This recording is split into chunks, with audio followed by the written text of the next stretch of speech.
Hi, I'm John Green. This is Crash Course World History, and today we're going to talk about the Congo. Mr. Green, we're going to talk about the Congo? No, me from the past, you idiot. That is a dance. However, your epic ignorance does indicate that perhaps we don't do a particularly good job when it comes to talking about African history in world history classes.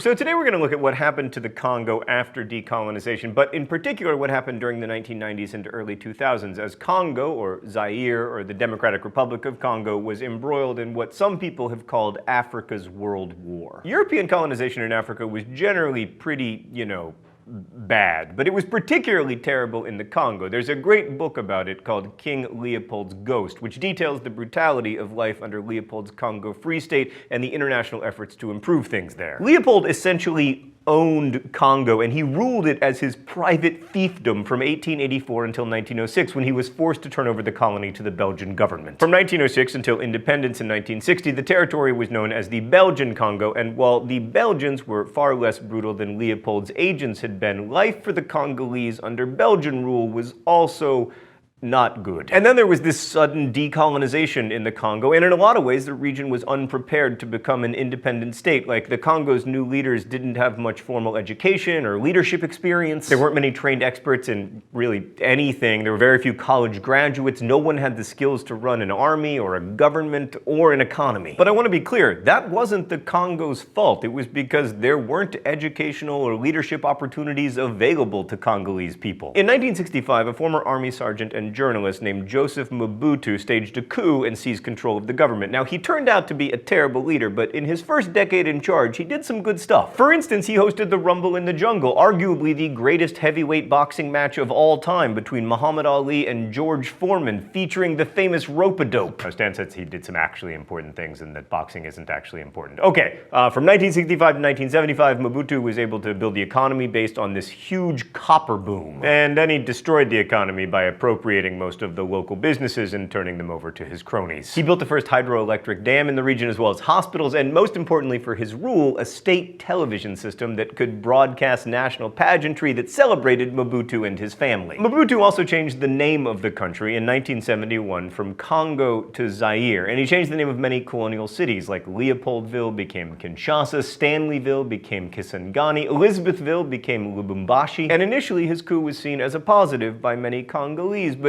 pretty early on it became clear that this wasn't going to be like a peaceful, open government. And Mobutu's Zaire was also really corrupt. Like, the underlying source of Mobutu's power was his ability to grant favors to his friends, a strategy known as clientelism or cronyism, and Mobutu was great at it. And in order to keep his cronies happy, Mobutu raided the national treasury again and again. He actually stymied development in order to get more foreign aid, which he then used as an alternative source of income. And then there was this huge crash of commodity prices, including copper, that followed the Vietnam War, and that plunged Zaire into debt. In 1975, Zaire's foreign debt totaled $887. The next year, the IMF launched its first stabilization plan for Zaire, a loan of $47 million.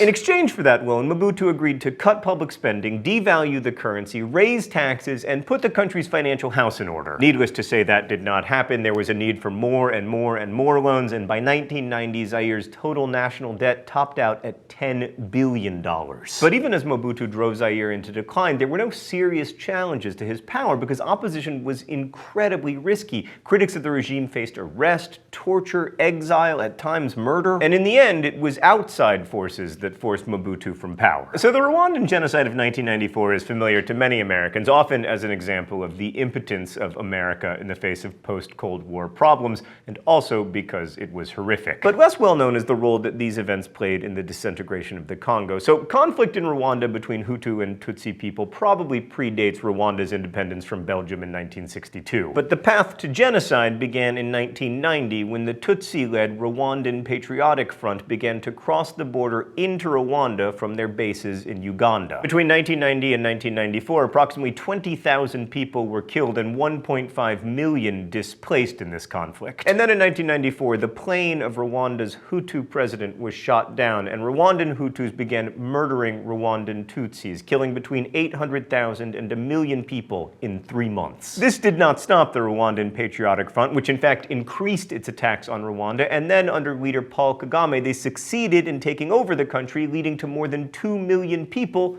fleeing, most of them to eastern Zaire. Almost 850,000 people crowded into refugee camps around the city of Goma in Zaire. Kagame desperately wanted to hold the Hutus living in those refugee camps accountable for crimes against Tutsis, but in order to do that, he would have to invade a sovereign territory. So he helped to set up the Alliance de Forces Démocratiques pour la Libération, and yes, I did take 3 years of high school French. The AFDL, or AFDL for us French speakers, was made up of Zairians and would do the dirty work of killing Hutu refugees for Kagame, and to outside eyes, it would appear to be a domestic uprising against Mobutu. So on May 29, 1997, the victorious AFDL leader Laurent Kabila was sworn in as president of the newly renamed Democratic Republic of Congo. Mobutu fled to Morocco and died there 4 months later. And that's where the story should end, with the fall of the dictator and the rise of a new nation that lives up to the democratic in its name.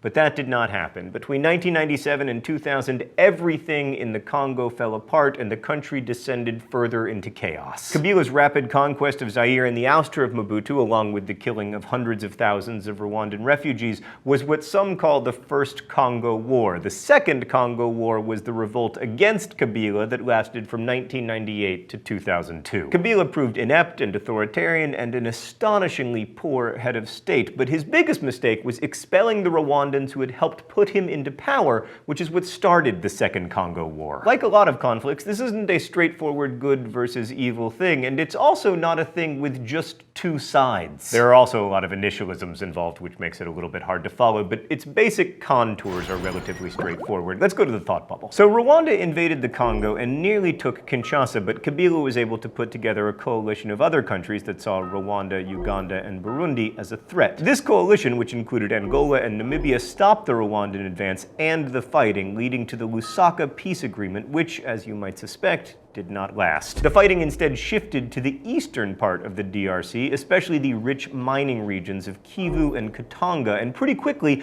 the cause of the fighting turned from politics to profit. Kabila's government supported local militias who fought the Rwandan and Ugandan armies and then eventually each other over control of the valuable gold, diamonds, and other resources there. Fighting provided a sense of purpose and also one of the only ways to make a living in a failed economy. It was also incredibly brutal. According to one man who participated in the horror, a soldier is like a dog. If you open the gate, he causes damage. In the morning before we set out, our leader would say, "Go and do something foolish." We ransacked houses, we took cell phones, money, and gold necklaces from people. There was also widespread rape and murder. The war continued so long because it was so profitable, but a turning point came when Laurent Kabila was assassinated by some of his own child soldier bodyguards in January 2001. African diplomats negotiated a ceasefire largely in South Africa, and the resulting peace accord required a 2-year transitional period monitored by the largest UN peacekeeping force ever assembled. Thanks, Thought Bubble. So this transitional government continued the Congolese pattern of corruption. According to historian David Van Rybroek,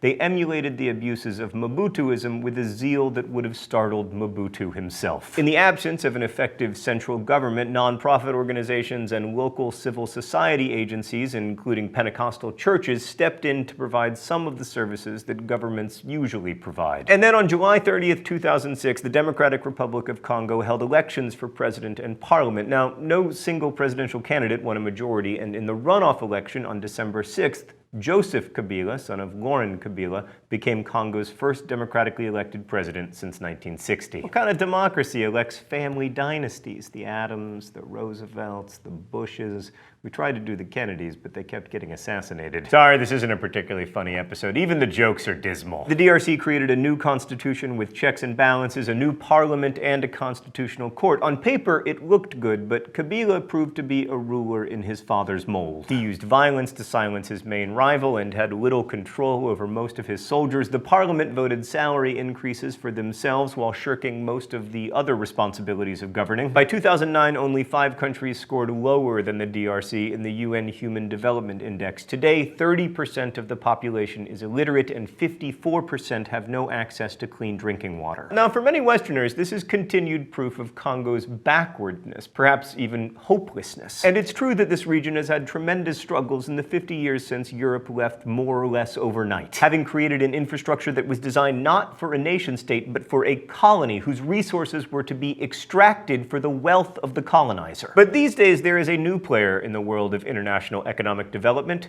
China. And this is one of the most interesting stories in the world today. Initially, the first Chinese investors in the DRC were private traders willing to gamble on the Wild West aspects of Congolese capitalism. But in 2007, the DRC negotiated a huge deal with the People's Republic of China. China would invest $9 billion in the DRC's infrastructure in return for future revenue from DRC resources. Now, to many, this looks a lot like neocolonialism. We'll help build your country if only we can extract your resources. But at least so far, the biggest complaints have come not from the Congolese people, but from the IMF and other Western financial institutions that stand to lose the only leverage over the DRC that they still possess. So this is a very complicated relationship. Like, for instance, Congolese women are taking advantage of new commercial relationships with China to start their own businesses. And that's really cool. On the other hand, cheap Chinese textiles are destroying local manufacture in the DRC, just as they are almost everywhere. And it's far too soon to say whether this is going to be great for the people of the DRC or will be just another example of large powers using less powerful countries as like pawns in some big geopolitical game. Americans tend to have very negative views about Africa, which they tend to imagine very monolithically. But Africa is huge, and it is also hugely diverse. 7 of the 10 fastest growing nations in the world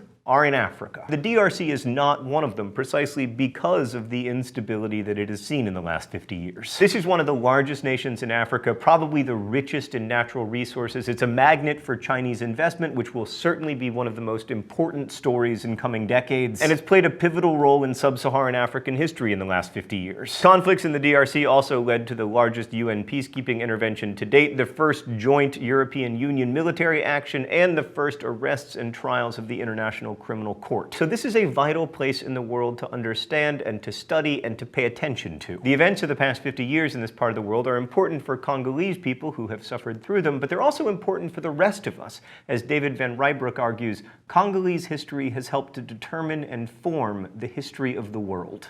Thanks for watching. I'll see you next week. Crash Course is filmed here in the Chad and Stacy Emigholz studio in Indianapolis, and it's possible because of the support of our Subbable subscribers, including our lead sponsor, WisdomCriethWithout.com, which is a magazine and bookstore dedicated to poetry, literature, and art. You can check them out at the link in the doobly-doo. Thanks to all of our Subbable subscribers, and thanks to you for watching. As we say in my hometown, don't forget to be awesome.